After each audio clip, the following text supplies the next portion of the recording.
Assalamualaikum warahmatullahi wabarakatuh. Saya Zulfadi Ramadhani dari kelas 11 IPA 2, nomor absen 35. Saya ingin menjelaskan bagaimana terjadinya gempa bumi dan menjelaskan apa gempa bumi itu. Gempa bumi adalah getaran atau goncangan yang kuat di permukaan bumi. Allah berfirman dalam surah Al-Zalzalah tentang gempa bumi. Bismillahirrahmanirrahim.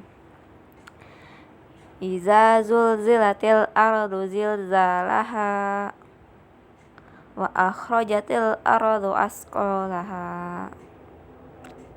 Itulah ayat yang menjelaskan tentang gempa bumi. Semoga kita bisa mengambil pelajaran atas kebesaran Allah.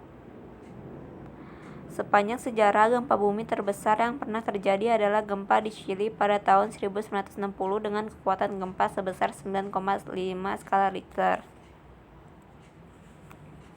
Lalu bagaimana sains menjelaskan gempa bumi? Secara umum, gempa dibedakan berdasarkan penyebabnya.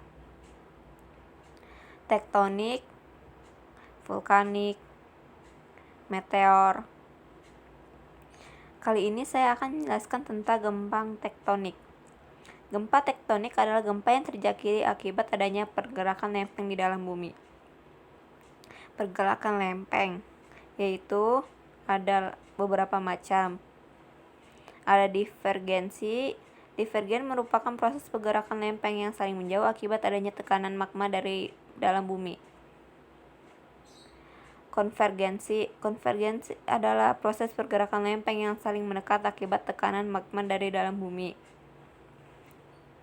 Transform adalah pergerakan lempeng yang bergerak sejajaran disebabkan oleh tekanan magma dari dalam bumi. Gempa biasanya disebabkan oleh konvergen dan transform. Konvergen bisa menyebabkan gempa karena apabila dua lempeng saling bertemu, maka akan terjadi guncangan yang sangat besar pada zona subduksi. Zona subduksi adalah area atau titik pertemuan antara lempeng yang dimana pada titik ini terjadi gesekan antar lempeng yang menghasilkan getaran yang kuat. Getaran tersebut yang menyebabkan. Transform bisa mengakibatkan gempa karena saat kedua lempeng bergerak sejajar akan terjadi gesekan yang kuat antar lempeng.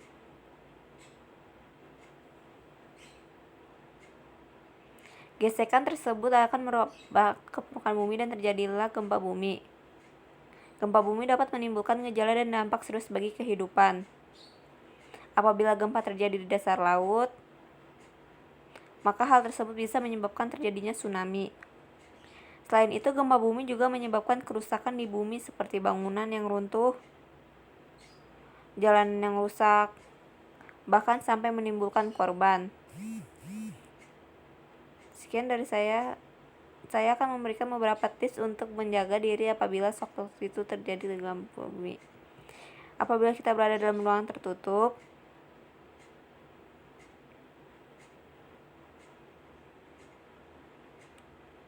jika tidak sempat maka lakukan hal berikut. Jangan menggunakan tangga dan eskalator jika kita berada di ruang terbuka. Segeralah mencari tempat yang aman.